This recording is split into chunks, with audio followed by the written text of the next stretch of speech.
Welcome to Fantastic Vision. Please subscribe us before you watch today's video.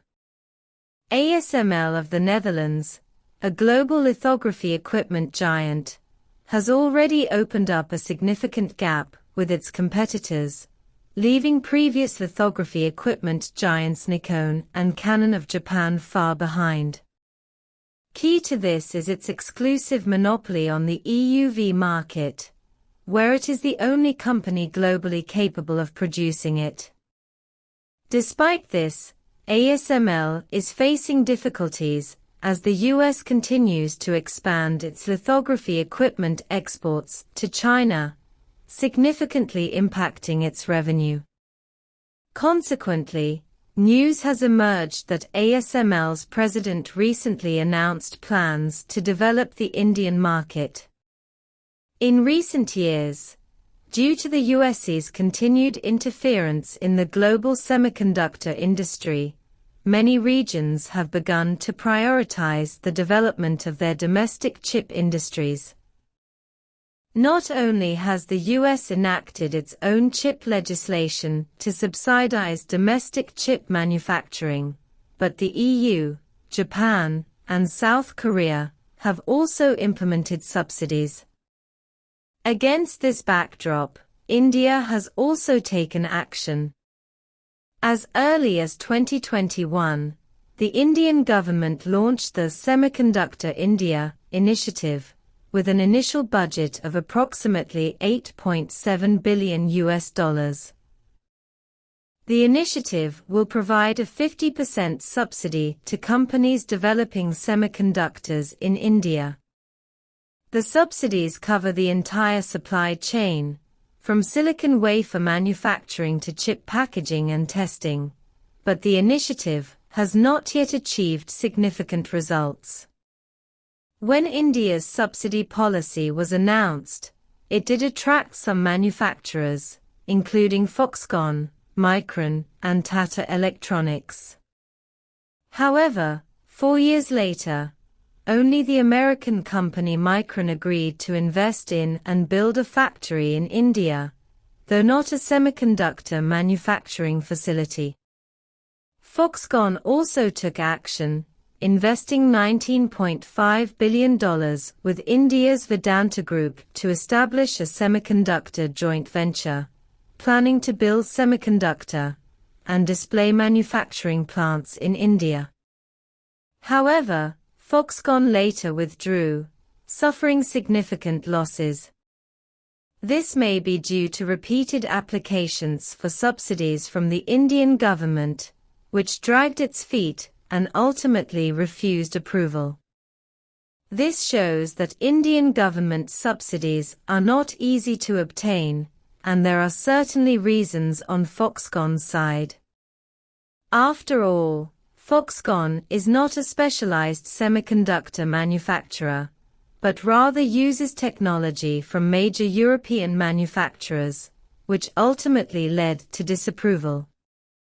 In fact, India also wanted to invite TSMC, the global wafer giant, to invest and build a factory in India, just as the US, Japan, and Europe have done.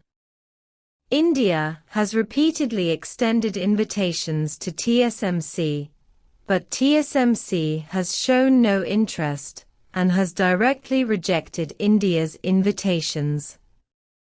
Because India has virtually no semiconductor-related industry chain and no corresponding market, TSMC wouldn't jump into the trap.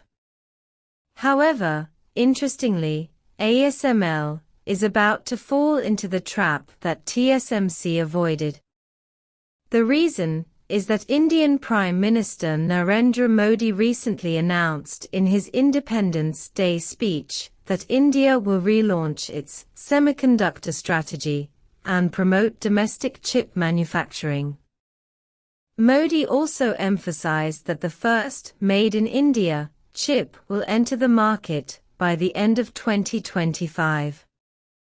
It is in this context that ASML stated that the Indian government is willing to provide assistance in promoting domestic chip manufacturing. In fact, ASML is also seeking to expand into the Indian market, as shipments to mainland China have been impacted by the United States' expanded export controls. Mainland China is the world's largest chip market and the world's largest semiconductor equipment market.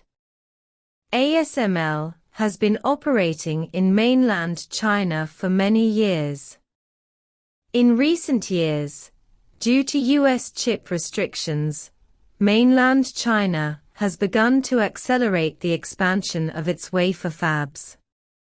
As a result, demand for lithography machines in mainland China has grown rapidly. Last year, it became ASML's largest global market, with mainland China accounting for almost half of ASML's revenue. This share declined to 27% in the second quarter of this year.